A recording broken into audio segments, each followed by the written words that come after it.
I still remember the moment she said it, clear as the gleam of the morning sun on the windshield of that old car. My daughter-in-law turned to me and announced, with no hesitation and a small, satisfied smile, "I'm selling your car. You don't need it." My heart skipped a beat. I had no idea what I was going to do next, nor did she. But that moment set off a chain of quiet decisions, gentle stand-ups, and long reflections that changed everything between us. And today, I want to tell you exactly how all of that played out. Hello, my dear friends. I'm Grandma Evelyn, and welcome back to Grandma Cozy Stories, the place where I share bits of my life, lessons I've learned, and stories that remind us we're never too old to speak our truth, find our joy, or protect our dignity. If you're here, I'm so glad you are. We women, we've cooked for families, raised children, kissed skinned knees, mended broken hearts, and broken dishes, and yet sometimes we find ourselves overlooked, spoken over, or dismissed. Today's story is about one of those times, and how I quietly stood my ground in a way that surprised everyone got in this story. I'll take you back to when I discovered my daughter-in-law's plan to sell my car. I'll walk you through how I felt, what I thought, what I didn't. Yes, how it changed things between us. It's one of those cozy stories that begins in frustration and ends in empowerment. And if you've ever felt like someone assumed you didn't matter anymore, well, this is for you. So settle in with your cup of tea, wrap your favorite blanket around you, and let's dive in. It began in the fall, when the leaves were wearing their golden coats and the air started to carry a crisp chill that made me reach for a sweater. I had been married to my darling husband Jim for almost 45 years. We'd raised 2 children, our daughter, Sarah, and our son, Adam. Sarah lived in the next state, busy with her own family. Adam and his wife, Rebecca, lived just down the road from us, so we saw our grandchildren often. For years, I had driven that car, a trusty old sedan I'd bought when Sarah left for college. It wasn't flashy, it wasn't new, but it had been mine, and it had carried me 2 shopping trips, 2 grandchildren's baseball games, to the doctor's appointments I never wanted to go to but did anyway. It had a little bumper scratch from when I backed into the garage post. Don't judge, the post wasn't painted white. It had a plush-worn driver's seat, and that small dent on the passenger door from that time I pulled in a little too fast after lunch with friends. It was exactly the kind of car that felt like home. One Saturday morning, I walked into the kitchen and found Rebecca at the table sipping coffee. She looked at me with a sort of gentle decisiveness I'd come to recognize since she and Adam got married. "Mom," she said, "we need to talk."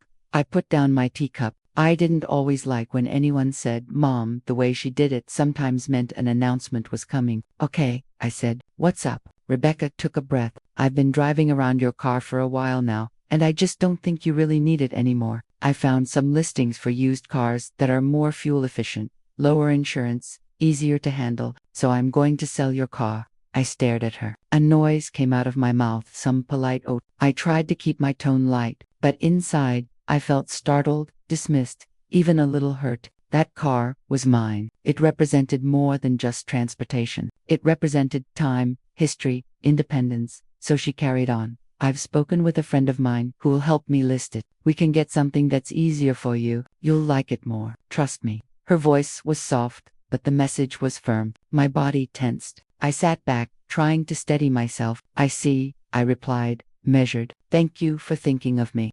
She smiled kindly. I think with the satisfaction of one who believes she is doing right by someone else. "Good, I will take care of it." And that, my friends, is where the turning point began. That afternoon, I wandered into my living room, sat in my favorite armchair, and thought. I thought about how I'd ended up here, how I'd become the older woman whose car someone else decided the fate of, how I'd become the one who doesn't need the car anymore.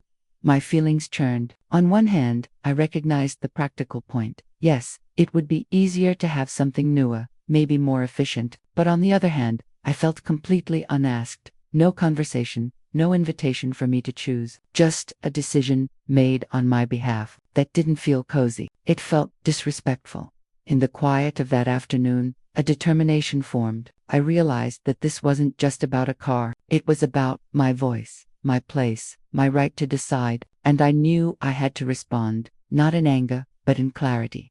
Later that evening, I told Jim about it. He listened, his brow furrowed. He loved that old car as much as I did, maybe secretly more, because he loved me driving it safely. He held my hand and said quietly, "Whatever you decide, I'm with you. That support lifted me. I knew I wasn't alone, but I also knew the real decision would be mine. A few evenings later, I asked for a quiet moment to talk with Rebecca. We sat at the kitchen table, her with her coffee, me with my under the warm glow of the overhead light. I said, "Rebecca, I appreciate that you care about me, but I want to talk about the car." She nodded, leaning forward slightly. "Sure." I took a breath. "That car has served me for many years. It may not look new, it may not have all the bells and whistles, but I'm still using it. I still want to, I still need it." I paused. "If you're offering to help me with getting something new, that's kind, but I want to be part of the decision." She looked surprised, maybe a little caught. "But Mom, it's for your convenience." I smiled gently. "I know, but this is also about my dignity and my autonomy. I don't want to be told what I don't need anymore. I want to choose what I continue to need or don't need." She sat back, and for a moment you could see the wheels turning in her mind. "Okay," she said finally. "I didn't intend to make you feel bad. I just thought it would be better." I reached out and took her hand. "Thank you for thinking of me, but I need you to think with me, not for me." An uneasy silence followed. Then she nodded. "All right," she said softly. And that, my friends, was the pivot. Not confrontation, but invitation. Not shutting down, but opening up. Not, "You can't decide," but "Let's decide together." Asterisk. Over the next few days, Rebecca brought up options. Newer cars, smaller cars, quieter cars. She showed websites, dealerships, features, her arguments. She was earnest, convinced she was helping. But I did something else. I drove my old car. I drove to the grocery store. I drove to the library. I drove to the grandchildren's soccer game. I noticed how the engine felt, how the seat cradled me, how the familiar scent of the upholstery comforted me. I realized how much I loved that car, not because it was perfect, but because it was mine. Then one afternoon, I sat down with Jim and said, "Let's not rush. I'm not ready to sell this car. If you and Rebecca want, let's talk about upgrading my car when I decide. But for now, I'm keeping this one." Jim nodded. He smiled. "You've earned it." I called Rebecca and said, "Thanks for your help, but I'm going to hold off. If and when I want to explore something new, I'll let you know." She paused and said, "Okay, Mom." That was that. Asterisk. But the story didn't end there, because after I'd made that choice, something shifted in how our family interacted. Rebecca stopped bringing up the car. She stopped making decisions for me without inviting me in. She began to ask, "Mom, do you want me to handle this for you, or with you?" She began to ask about my preferences. She began to recognize that my choices mattered, and to her credit, she changed graciously. She invited me to look together at a few cars just for fun. We went to lunch, and afterwards walked around a quiet car lot, looking at vehicles side by side. We joked. We pointed out colors. We talked about how many miles I drive, how often I go on our little trips to the lake. I realized I enjoyed that outing more than I expected, because it wasn't about her fixing something I didn't need. It was about me deciding what I did need. Eventually, about a year later, I chose a car together with her and Adam. It wasn't their pick. It was our pick. A little hybrid sedan, the color a soft silver that reminded me of moonlight. The seats comfortable, the insurance reasonable, but more than that, it was my choice. And after I drove away in that new car, I glanced back at the old sedan in the driveway. I gave it a little wave. "Thanks, old friend," I whispered. Because here's the deeper story. What started as a car conversation turned into something much more important. It became a story of respect, empowerment, and intergenerational partnership.